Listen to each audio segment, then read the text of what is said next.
Okay, so good afternoon, members, and welcome to this afternoon's sitting of the Education Committee. So we are now in public session, so I would advise members that the committee meeting will be recorded and broadcast throughout Parliament buildings and online. And I would advise those in the public gallery that they're welcome to use mobile devices as long as they're in airplane mode and all devices are muted, and it's not permitted to take photographs or record any part of the meeting. So item 1 on the agenda is apologies. I haven't received any apologies. Any other members aware of any? No. Who's joining by remotely? Yeah, so yeah, I've got to just note there that Cara Hunter will be joining online, so we'll hopefully Cara will get on soon. Item 2 then is chairperson's business. So first item in chairperson's business, it's summer recess, so I would need to advise members that this will be our last meeting unless urgent matters arise until after summer recess. So it is standard practice to delegate authority to the chairperson and deputy chairperson during recess periods, and they would be authorised to submit views on the releasing or withholding of information in any non-routine or contentious freedom of information requests received by the committee, and that any such views expressed would be brought to the attention of committee at the first meeting after summer recess. Are members content to delegate authority to the chairperson and deputy chairperson to submit views on the releasing or withholding information in any non-routine or contentious freedom of information requests received by the committee? Is that agreed? Agreed. Okay, I would advise members that committee teams will continue to receive correspondence from stakeholders over the summer period. It's standard practice that the committee team will include those items for consideration at the committee's first meeting scheduled for the 10th of September 2025. So there is an option, if members wish, for a correspondence pack to be put together which could be issued at the end of July so that we are up to date with that, but in terms of any decision making around that would be at our first meeting. So 2 questions: are members content to delegate authority to agree actions on urgent correspondence received over the recess period via correspondence? Is that agreed? Agreed. And can I ask if members would be seeking a correspondence pack at the end of July? Is that something members would like to receive? Probably easier to break it down than... Yeah, happy to receive a correspondence pack at the end of July. Okay, that's great, so that's agreed. Item 3 then is draft minutes, and I would refer members to the draft minutes of the Education Committee meetings of the 24th of June and 25th of June 2025. Those are at pages 21 and 24. And then our meeting from yesterday on the 1st of July, which is in your tabled papers. Sorry, that's not tabled as yet. It has now been tabled. Okay, so can I seek members' agreement that the minutes are a complete and accurate record of proceedings, and say, is that agreed? Yes, agreed. Okay, I'll get those signed. Thank you very much.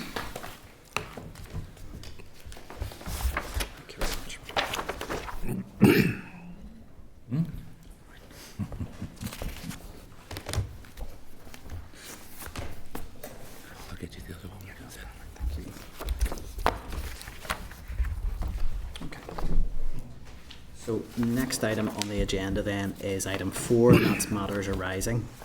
So I would refer members to correspondence from the Education Authority, and that was emailed to members during the EA briefing on SEN last week. That's at pages 19 and 20 of your packs. Just happy to open up if there is anything further that any members want to raise on this. Very conscious this is an extremely important issue, and there are still families in a scenario where they're waiting without a placement confirmed for September, potentially families concerned about the placement they have been offered, whether it will even be available in September.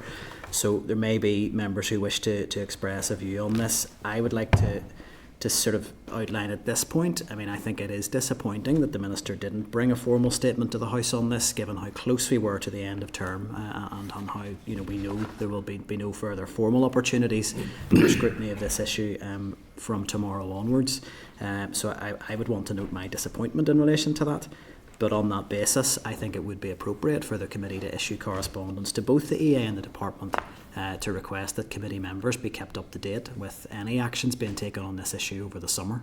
And I would hope that we would receive perhaps the courtesy of an opportunity to scrutinise the Minister in relation to this in September. And we did note that the Minister is planning to come to committee, and that will obviously be an opportunity, but I think a statement to the Assembly would have been what I would have expected, given the gravity of the issue.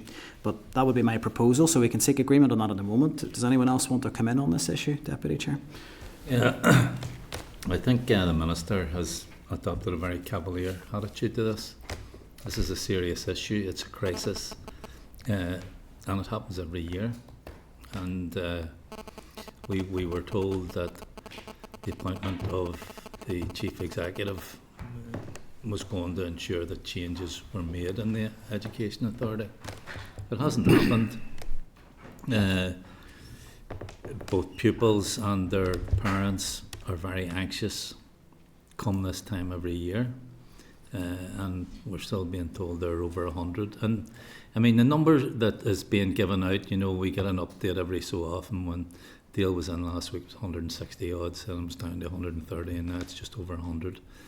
It's not a true reflection, because we know there are children who have been given a place, but that place will not be ready for September. We know that. And we know there are children who have been placed in inappropriate settings, and we know there are children on reduced times in school. Some children getting as little as a half an hour a week in school. So it's not a true reflection. It is a real crisis, and instead of the Minister ducking and diving on this issue, sticking 3 minutes as an afterthought on the speech about a subject that had nothing to do with this, he should have been in the Assembly even before this week, but certainly he had 2 days this week to come in and make a statement and update members about where things stand, and more to the point, what he's going to do about it. But he didn't do it, so I mean, It's incredibly disappointing. Not even a written statement. Not even the courtesy of a written statement. And I do think, you know, some of the feedback from the committee motion that I've received on a really serious issue of restraint and seclusion from parents who were concerned about that issue, they felt that time was reduced, and the issue where they wanted to have the opportunity for members across the House to engage on that was reduced, because we were being given such a small window of time to hear from the Minister in relation to SEN. And then for those parents, SEN placements, and then for those parents who were clearly concerned about the issue of SEN placements, felt that it was a derisory amount of time that was attached to the issue to be debated. So look, we're in a very, very disappointing position. But I know Danny had indicated there, I'll bring you in, but obviously just if members do have any, and David, if any other proposals in terms of what else we would like to raise with either EA or department. Danny? Thank you, Chair, and I'll just echo what both Pat and yourself has said. I think for me in the committee, and we've done, I think, some really great work this year, the RSE, what we're doing now with the uniforms. But when we come to SEN and some of the evidence that we have heard time and time again, if you were to just listen to it, you would think everything was going to be okay. And that was the biggest problem I have with all of this, the where we've got to today. Didn't want to believe this would happen, but in our hearts we knew this was going to happen after last year and what happened the year before. There has been no tangible changes. I think, and I still believe that this is just a numbers game for both the department and the EA. Even if they do get this down to 0, it's not the true reflection, and that's what Pat and yourself have said. There's so many children who are being placed this week, and the parents that I'm speaking to are saying they aren't going to accept the place, or they can't, or they're being forced to accept it because it's not the right setting. But they're being marked down as placed, and this has been happening year on year, and it does need leadership, and we didn't get it this week. And I'm angry for them families, but I'm also heartbroken for the families and them children, because it's not fair. Mainstream children aren't treated like that there, and we need to treat all children with equality. And at the first big hurdle and test of equality for our children, unfortunately our Minister, the Department and the Education Authority has failed, and failed miserably. David? Thanks, Chair. I think we've all had correspondence on this issue, and we understand as we do each year, the anxiety that families have around this issue. I think the Minister has spoken in the Assembly, and it's clear that he's not satisfied with it. He has been working on it, and I know he's been engaged on it, as we all have, and want to see change in this. There has been work ongoing. I'm very happy in my own constituency, while it won't fix this year, that we have had some movements that will see Greenwood. I know Danny had talked about Greenwood, but I've engaged with them several times in the past, and I know that they're now looking at moving into Elmgrove, the old Elmgrove school, which will be refurbished for that. I think that will be positive. And we also have the new special school that's likely to be, or has been announced as being on the Orangefield site, I believe. So there is progress being made to improve things going forward. That doesn't mean that this year is satisfactory, and EA do need to move forward that. I would just comment that the Minister, it's not really about the time that is given this on the floor, it's whether the issue was addressed. I think the Minister did at least come to the Assembly and give an update, and I think it's slightly rich that we have criticism, particularly from Sinn Féin around this, whenever we have a Sinn Féin Minister who chose on the last day not to make any representation on the last sitting day, instead to talk to the media in the Great Hall, which I think is beyond, which I think if you're going to criticise ministers for not giving enough time in the Assembly, you should reflect perhaps on what Sinn Féin ministers are doing as well. Not for you. Not my place to reflect on what Sinn Féin This is the ministers are doing. Education Committee. It And is. it's the Education Minister Yeah. who is held the account by this committee, not other ministers. No, that's quite right. But the Education Can Minister, ask members to go through the chair. I'm going to bring Peter in here. Yeah. Chair, the Education Minister came to the Chamber. He gave an update. Other ministers on very serious issues, particularly around the A5, chose not to come to the Chamber. Yeah, just to remind members, I know these issues are important and that they do carry with them strong views and opinions. If I would ask, just we could feed remarks through the chair so that we can. Through the chair, just to Deputy correct the record, the Minister for Infrastructure was on her feet in the Assembly twice this week. At least twice. Not In fact, I think it was addressing more. the I issue. think it was I'm going to more. bring Peter in here. Thank you, Chair. And look, it's a really serious issue, and I think we're all probably in the same space in terms of it's not where we would want to be at this point in time. Clearly, there are increasing demands in this area, given the specialist needs of a lot of our children, and those figures are obviously consistently rising. I think for me, and certainly in the questioning last week, I have maybe struggled to a degree to see why there maybe isn't more work being done, particularly around the creation of new special schools that would take some of the pressure off some of these areas, and the numbers that we see year on year. Ultimately, however, school placements, you can maybe make strategic points at the Minister, but ultimately this is an operational responsibility of EA. That is their job, and that's their job, and that's outlined in statute, in terms of placements.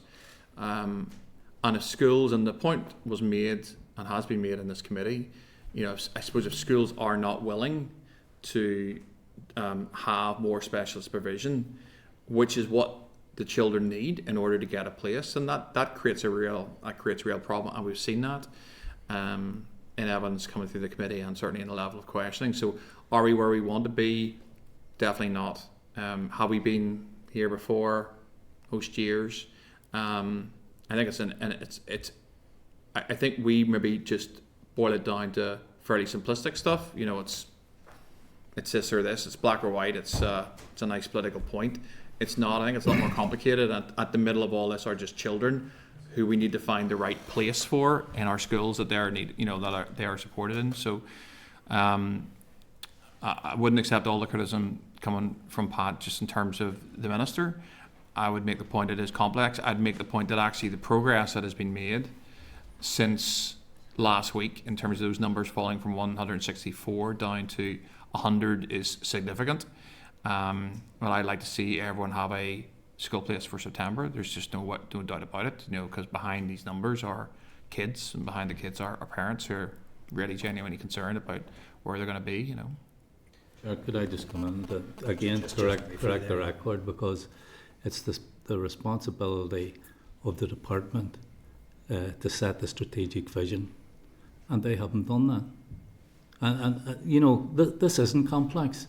We've known for years that there's been a rise in the number of children presenting, through the chair, of course, with special educational needs. The department and the person at the head of the department, the Minister, has not provided a strategic vision for the Education Authority. As a result, the Education Authority are scrambling about trying to get schools to open specialist provision. The buck always stops with the minister. That's who's responsible. The DUP has had this portfolio since 2016. I'm talking about nearly 10 years now. So, I mean, I understand why you want to shift the blame away from the minister. That's understandable. But it's not a complex issue. There are more children now with special needs. We need more special schools. The planning should have been done for that years ago. It hasn't been done, and the buck stops with the minister. Thank you, Deputy Chair. There's other members who wish to come in. I've just, in the interest of giving everyone the opportunity, and I think, I think, Deputy Chair, you've had the opportunity to put your comments on the record. We've had a response from the DUP members. I'll bring some other members in here. So, Michelle, you'd indicated, and then I've seen your indication, Cara, also. Thanks, Chair. I think we're right to bring this back absolutely to the children and the families who are sitting now distressed and concerned, and will have a very long summer trying to understand what the outcome's going to be for their child in terms of a school place. And we're absolutely right to note that for many of those children, they will not have a school place in September, even if they are allocated a place in a school. And that's really, really important.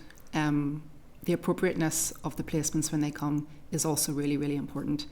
I don't think we should forget, though, the staff in the EA who are trying to work on this. I don't envy their task, and I know they're under considerable pressure. But again, as other members have said, the responsibility for this is absolutely at the strategic level, it's at the higher level of the EA, and it is also the Minister. And I think something that's overlooked quite often when it comes to the crisis in our SEN places and in SEN generally within education is that we had 2 years without an assembly. And in that time, this crisis deepened and deepened. And the DUP have held this ministry for the guts of 10 years, including that period. And to be fair, I believe it's the Minister himself who resigned and set in motion the collapse for 2 years. So there's a personal responsibility there as well. In terms of blaming the schools, as we brought up in committee last week, I think that's wholly inappropriate. The schools are part of a system that is failing, and they need support to be able to take on this crisis and to be able to help us tackle it.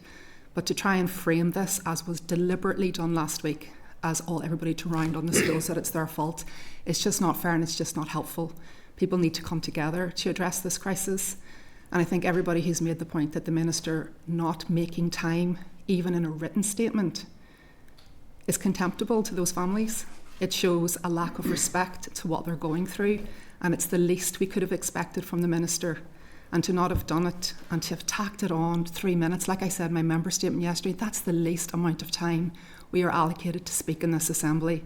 And to tack it on at the end of another really, really important issue was just, it was insulting to both sets of families who were listening into that. And even to not even take interventions from members, which would have given the Minister more time potentially, and just to have addressed some of those issues directly, again, was just an abdication of responsibility. The Minister loves coming and getting praise and taking the applause when it's due, but he has to come and take responsibility when things have gone wrong. And this is something that's been going wrong for years, and I hope sincerely that it will not go wrong against next year. And that comes down to priorities. So the Minister and those in the EA who are senior have to decide what their priorities are. We are seeing expensive programmes and we see conferences that people are giving their time to. I think perhaps it would be better to give your time to this issue. Thank you, Michelle. Cara, you'd indicated. Thank you, Chair. Just to echo there, Michelle's sentiment, you know, I think it feels like we've been here before.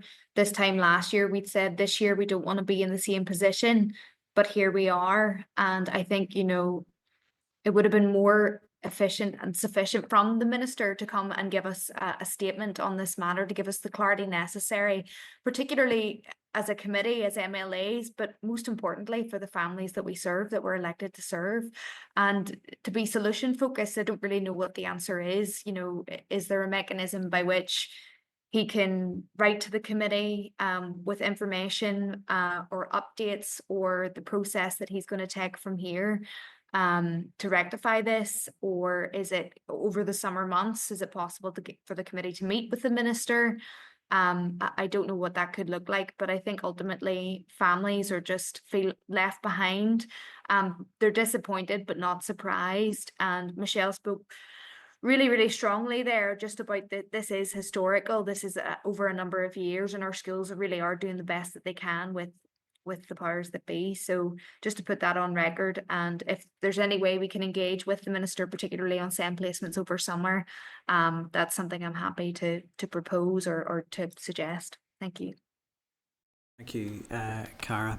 So I think all members have had the opportunity to speak. I think it is absolutely right that we keep the focus on the children and the families who are impacted by this in the first instance, but I do want to make it clear that I think in terms of an issue of this gravity, it would have been appropriate for a statement from the Minister to come to the House, but where there's obviously not agreement on that point. So in terms of any correspondence arising from this, I would like to suggest, the clerk has just referenced to me there when we were hearing from members, it would be entirely possible to seek an update from the EA in time for our July correspondence pack, so I think we should do that in the first instance if members are agreed.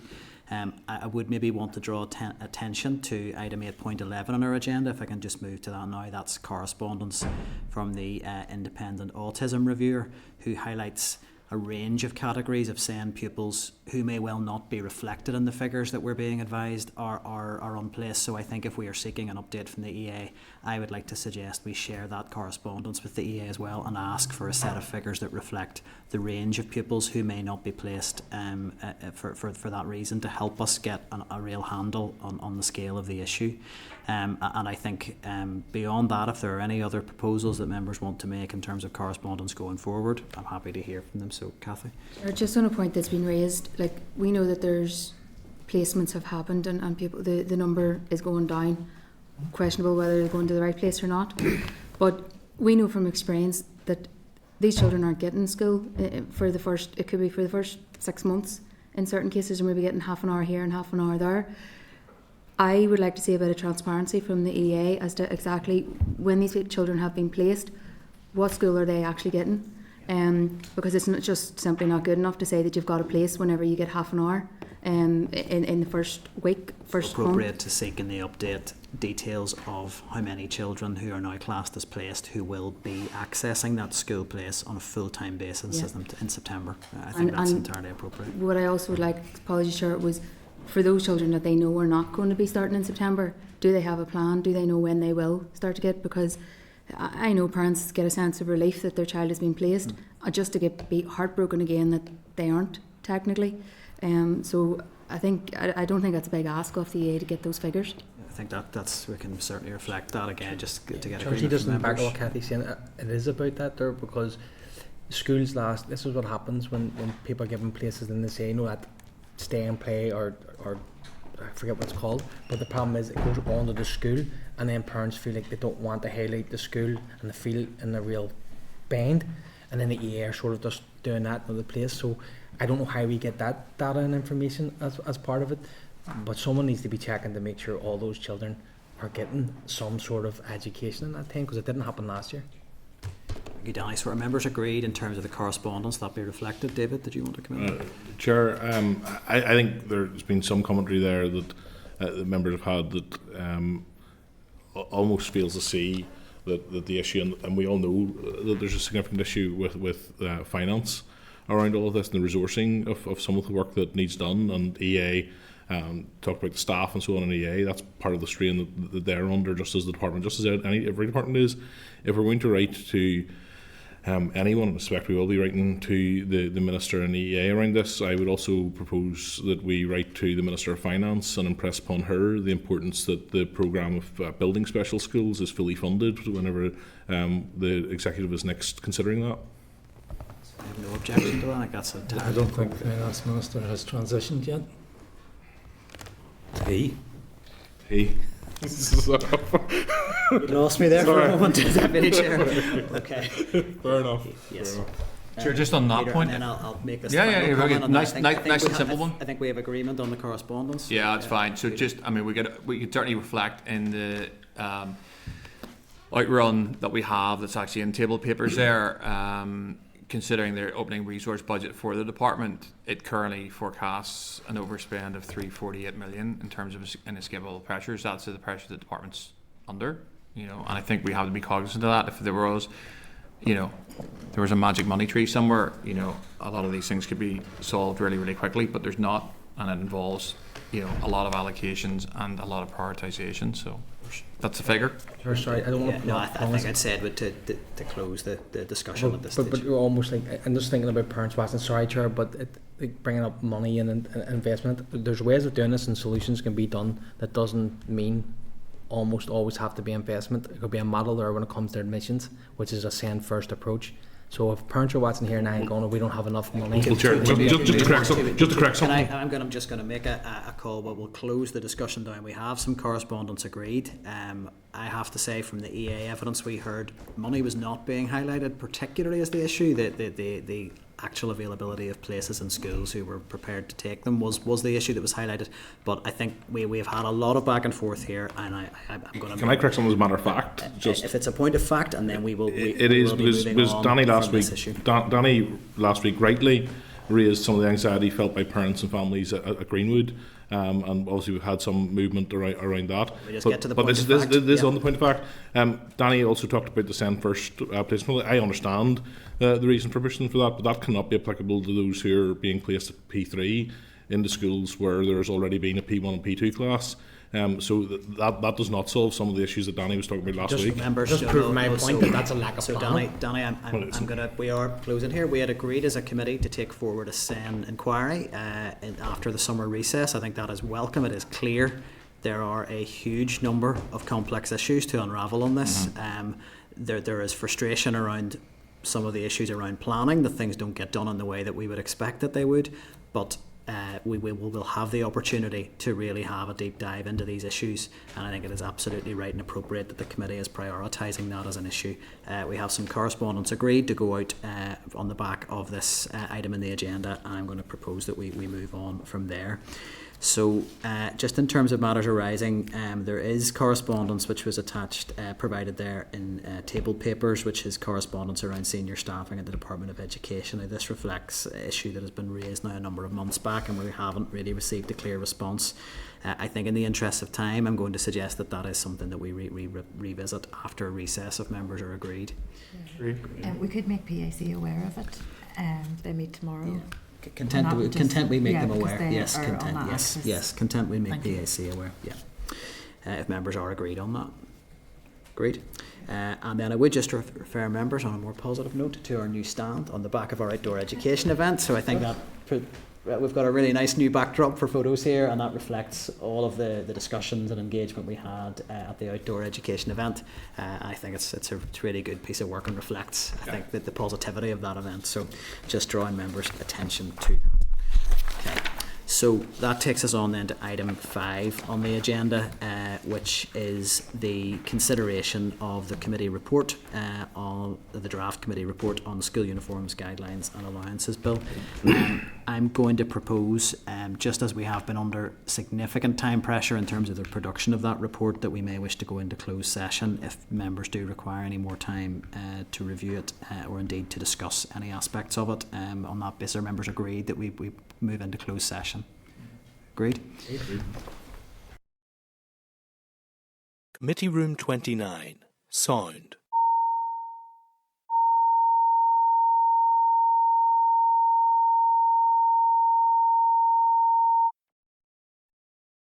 Committee Room 29. Sound.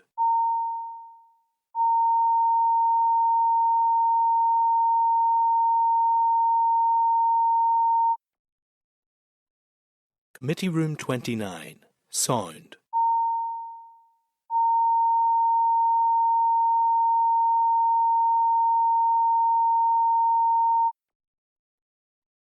Committee Room 29. Sound.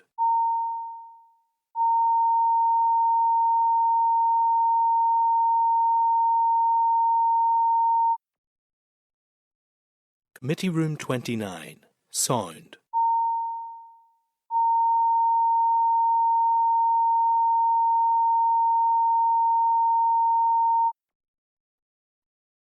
Committee Room 29. Sound.